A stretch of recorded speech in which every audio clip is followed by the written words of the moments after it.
Let's do a bit of a mixed bag video. I need to discuss a subject that I initially brought up. I think it was in January 2010, so it's been almost 6 years since I've brought it up in a video at least. In the intervening time, I've written about it and I've discussed it in text with a few other people, but nothing substantial. So I'm just gonna do a second attempt at pitching it because I'm not satisfied with the first one. I'm talking about something that's been coined by a certain blogger who has devoted an entire blog to the subject. He coins it as pragmatarianism. And I'm sorry I can't remember the blogger's name right now. It's been a bit of a long day. I'll link to the blog. I'll link to the frequently asked questions about pragmatarianism by the blogger. I'll link to all that in the underbar of this video. You can watch it after you're finished with the video if you're interested. But he refers to it as pragmatarianism. And what it essentially boils down to is tax choice. Now, the moment people think tax choice, they think certain things pop into their heads. They think opting out. They think decentralism. They think fudging with the tax brackets, the tax rate, doing away with progressive taxation. None of that needs to apply for pragmatarianism to take effect. So just get that out of the way. All those things can remain intact for pragmatarianism to be implemented. That said, I do part ways with the blogger who coined the term, and I wish I would have known about it back when I did the 2010 video because I would have actually titled it Pragmatarianism, but I don't think the thing was coined back then anyway. I think the blog is only a couple of years old at this point. But I do part ways with him because he would rather have it implemented in a just pretty much all or nothing fashion, whereas I think it can only work is if it's implemented piecemeal, right? So the way I would have it is we need to do a bit of a trial and error type thing. So we need to, let's say for every day that you work, right, you end up being taxed $10. So the way it is right now is you have no say where those tax dollars go. Absolutely no say. The blogger who devoted his entire blog to this subject would have it set up in such a way that if he can wave a magic wand and implement this tomorrow, the taxpayer would still have to subsidize some public good, but the only difference would be is that public good would entirely be the taxpayer's own choice, which public good to subsidize.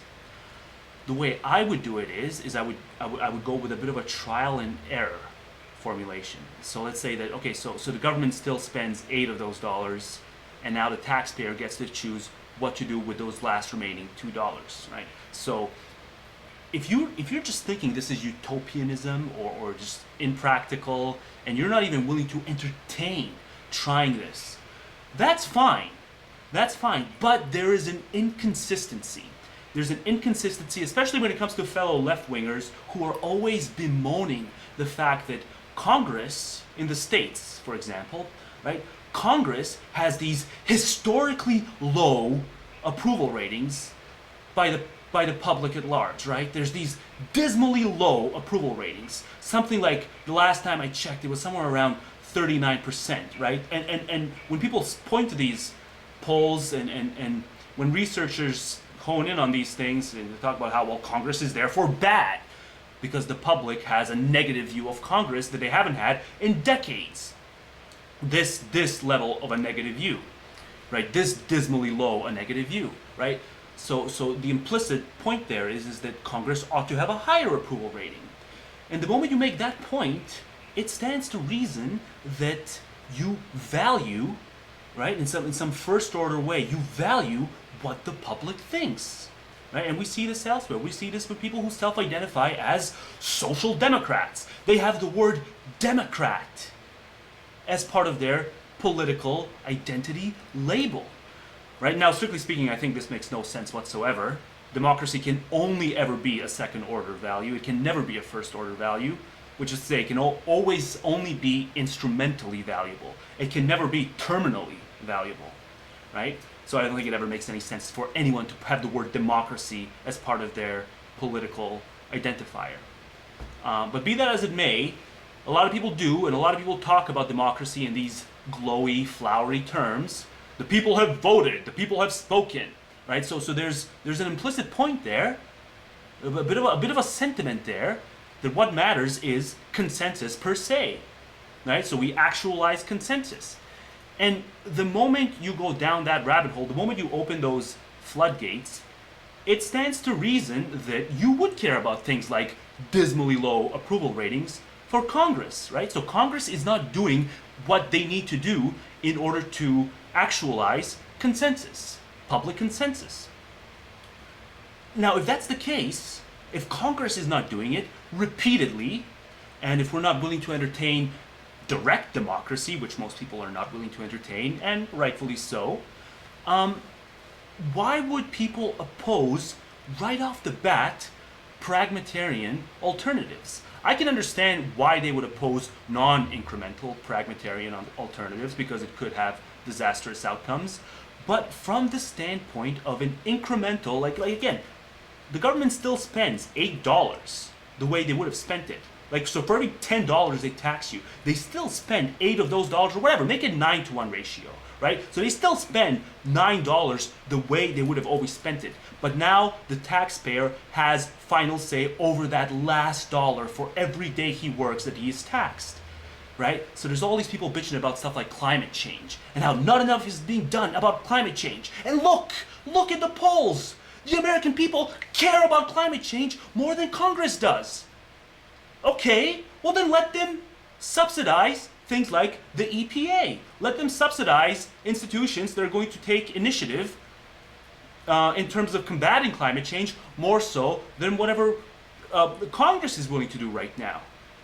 Right? So why stonewall those alternatives when presented in this way, incrementally? Right? So whatever the ratio is, I don't really care what it is.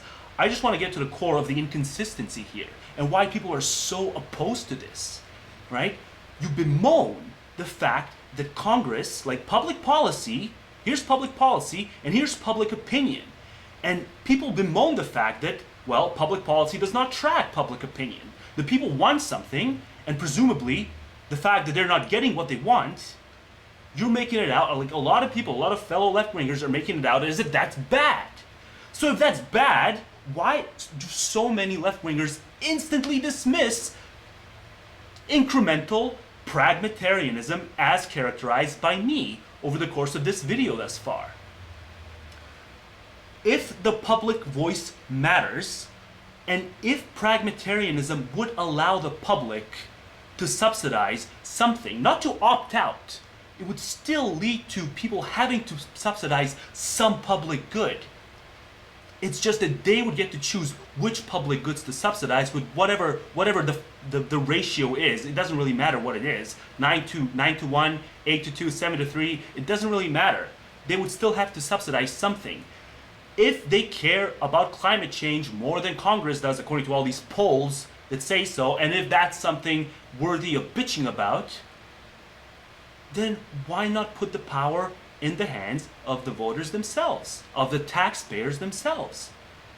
And presumably, if they genuinely do care about more initiatives being thrown in the way of climate change, combating it, and all that sort of stuff, then, well, they can subsidize those programs, those initiatives, firsthand. So again, give me a criticism of this by keeping in mind that it's not going to fudge with progressive taxation. It's not meant to decentralize. It's not meant to, in some way, be conducive to the rich, because public goods would still have to be subsidized.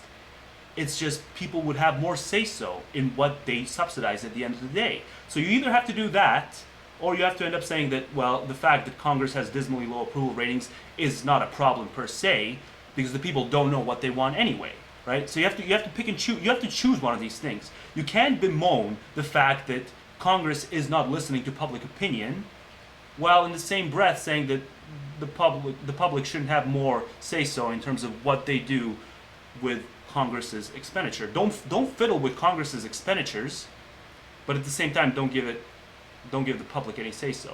There's an inconsistency with that, and I would just like to see it addressed, and I haven't seen it addressed in any sort of thoughtful way. So that's the pitch, and I pitched it initially 6 years ago. It's wasn't really pitched all that well because I didn't really hone in on the incremental part. So if it is incremental, what is the counter argument? Why not try it? What's the harm in trying it? And don't tell me how no one's discussing it on a large enough scale for it to even be tried. Who cares? Let's just discuss it within our own bubble. And if you have some practical, if you think there's some practical obstacles, we can discuss those. But just from a principle standpoint, like, what is wrong with it in principle? So that's all I'm going to say about that subject for now. I'm going to spend the rest of this video addressing a few comments from the last video. I'm going to address Trick in specifically because he left a few comments, and I didn't really engage him that much in text because I was kind of fatigued. So I hope you don't mind that I'm just going to address some of your concerns in video form, and we can take it from there. So you took umbrage with the fact that I, in 2 videos back, when I was talking about totalism versus averagism from the standpoint of utilitarian ethics, I engaged in these inter-world comparisons, and you think it's more productive to just engage in an intra-world comparison. Okay, so let's do that. Let's do an intra-world comparison where both totalism and averagism in utilitarian ethics come up short. Think about it, the best way to think about it is probably not even in terms of ethics. It's probably better to think about it in terms of economics. So let's say that you can, you have what most economists refer to as a successful economy, right? So you have this aggregate wealth creation that's rising with each passing year. And despite that, you have per capita income either flattening out or even decreasing, right? So you still have aggregate wealth creation, but per capita income is flattening out or decreasing. Is that a successful economy? Is that economy doing well, or is it doing subpar, right? According to the totalism, you would say that yes, it is doing well because aggregate wealth keeps exceeding itself on a yearly basis. According to the averagism view, it's not doing well because per capita income has flattened or has even decreased when you control for purchase power and inflation and what have you, right? And likewise, you can have the inverse of that. You can have per capita income steadily increasing while aggregate wealth creation just either flattens out or starts decreasing to a certain point. So both of these cases, you're going to have to always look at the parameters of each to determine which one of them is more favorable. Sometimes it would make perfect sense to tolerate some level of diminished aggregate wealth if it coincides with per capita income increasing, right? Well, let's say you have a higher tax rate or something along those lines that gets in the way and interferes with the optimal creation of the wealth that could have occurred had it not been for those initiatives.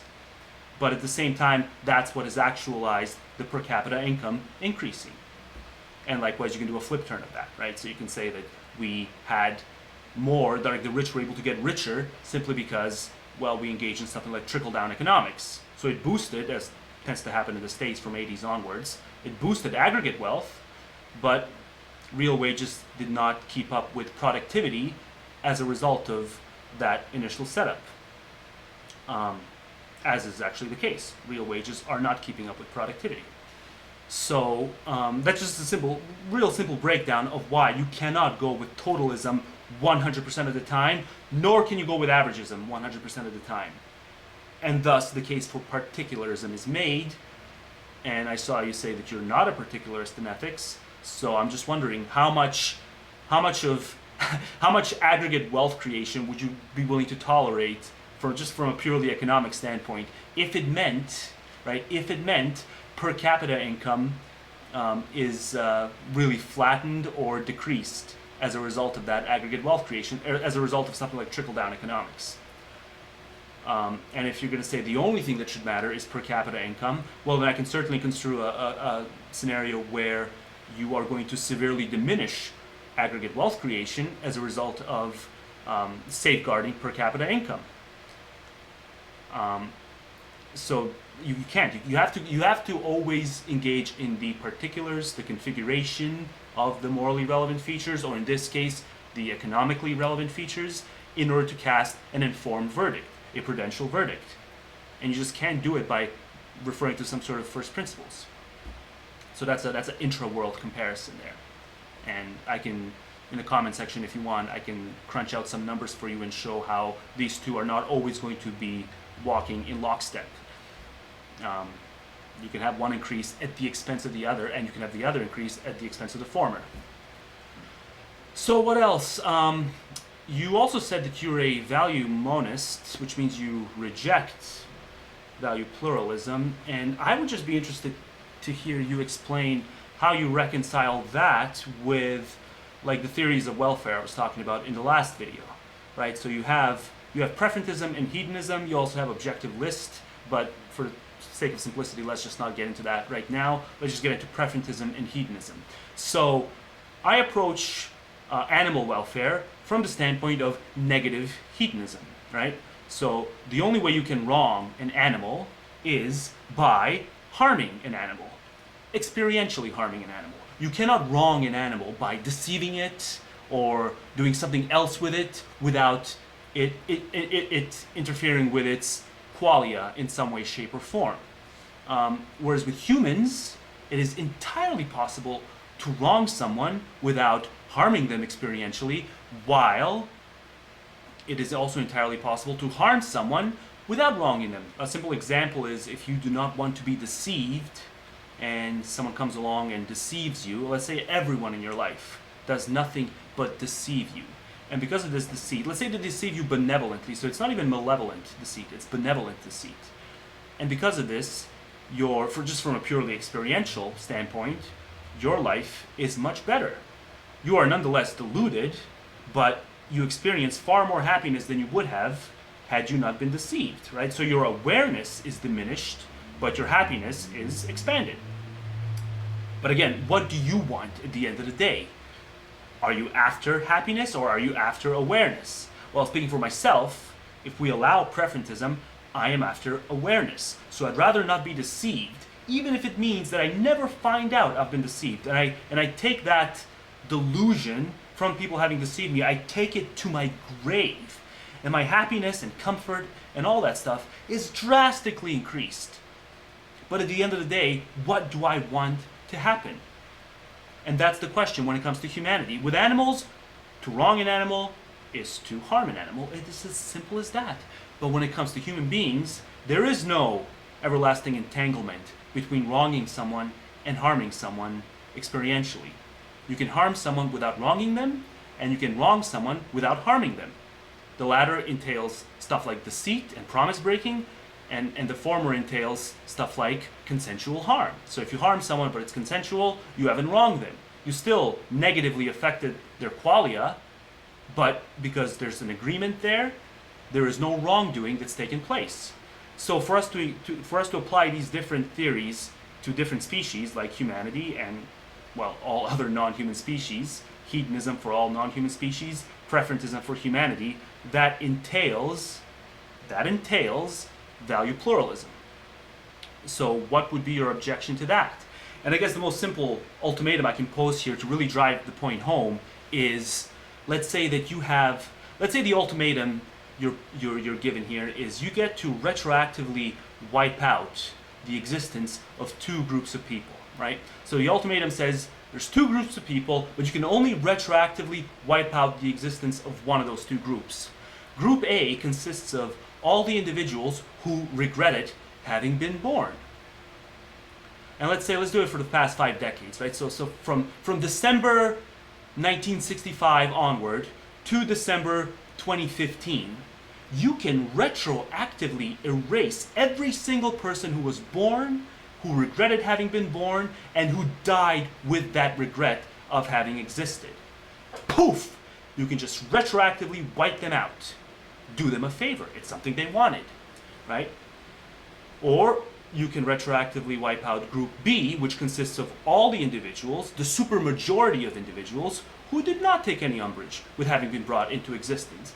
Maybe here and there, they had some bad days and stuff like that, but nothing substantial, and they certainly didn't go to their grave having regretted being born. Right? So you pose this question to me, it's airtight. The answer is plain as day. You retroactively wipe out those who actually wanted to be wiped out, those who did not care for existence, their own existence. But see, the problem is, if you apply hedonism to the human race, just as you might to animals, if you extend it to the human race, then the appropriate thing to do would be to wipe out the most suffering, right? So the suffering of the supermajority, right? Because what we're aiming to safeguard is suffering per se, not negative preferences per se, as in the case of preferentism, but suffering per se. So then, in that case, the correct answer would be Group B, because Group B is a supermajority. You get to retroactively wipe out far more suffering if you opt to wipe out the existence of Group B, right? And just for clarity's sake, let's specify that like nothing changes from here on out, despite who you choose to wipe out. It's just in those intervening 5 decades, right? You get to wipe out a ton more suffering by going with Group B, everyone who didn't regret being born. Tons more suffering per se. Or Group A, you go for the negative preferences. And there is no more robust negative preference than the negative preference for being born. So what would be your answer to that question? Now, I think it's a slam dunk. You go with Group A, and you don't worry about suffering per se when it comes to humanity, because aside from that first decade and a half, the suffering all those individuals who did not go on to regret being born, all the suffering they endured was consensual suffering. Because if you asked them at the end of their life, would you prefer to wipe me out, or would you prefer to be wiped out, they would say no, as stipulated at the beginning of the ultimatum. And so that's why you cannot apply hedonism to human beings. Human beings are not just these containers of value. They're not just these repositories of value. And you cannot reduce them to that. Group A, you choose Group A, everyone gets what they want. You choose Group B, no one gets what they want. But you still minimize the suffering per se. And that's why you gotta be a value pluralist. Right? Animals. Alright, so to close this out, I'm just going to respond to some comments Amenda made to I'm not even going to call it a video response, because he does this crap now where he does dual responses. Like, so he went back and forth between my video and someone else's video as he was responding to it. Just lazy and just no courtesy whatsoever. If you're going to respond to a video, respond to a fucking video. Don't go back and forth between 2 different videos that have nothing to do with each other. But he couldn't have missed my point more thoroughly than he did.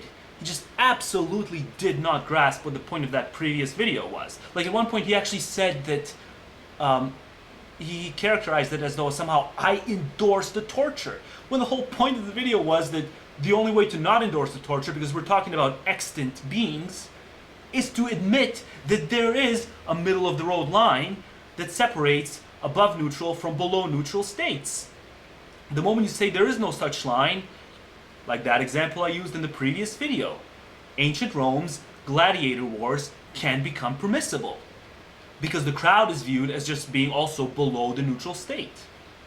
And I guess his point to that was, well, if we just create robots to keep him entertained, then that would be a better solution. But that's just a cognitive escape hatch he's delving into, right? We have to address the moral dilemmas as they actually happened in ancient Rome. There were no robots available to entertain all those people who cheered in the crowds. To entertain them, you actually had to use human beings capable of suffering.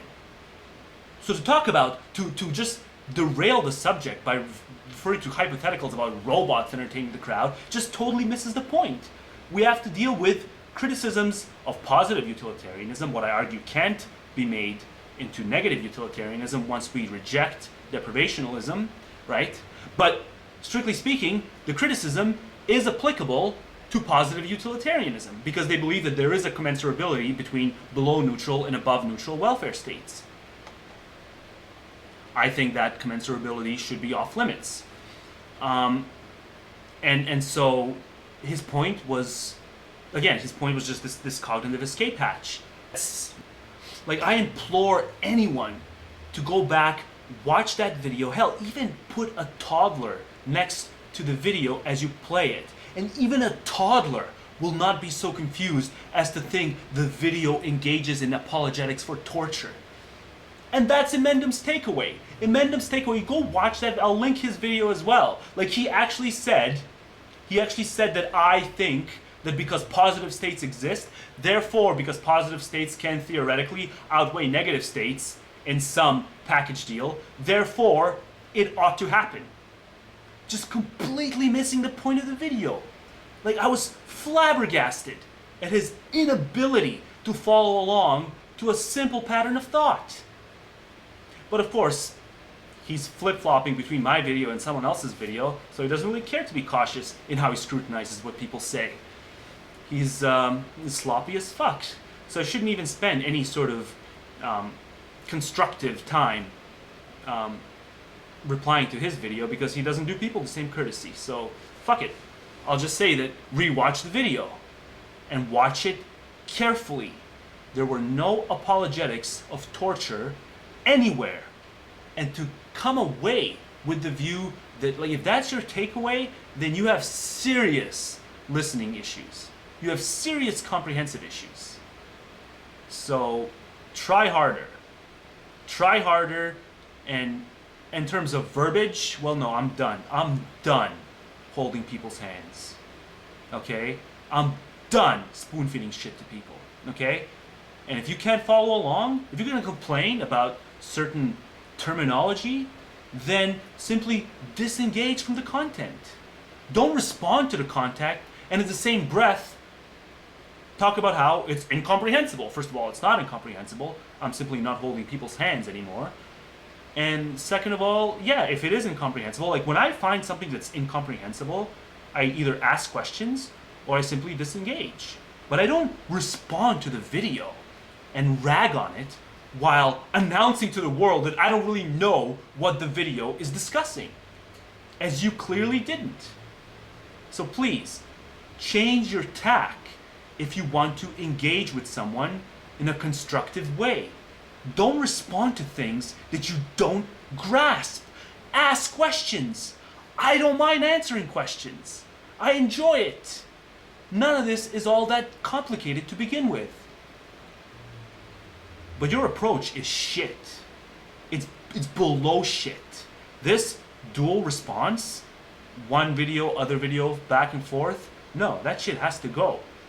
If you're bored, if you're that bored responding to YouTube videos that you have to do two at once, take a fucking break from YouTube, man.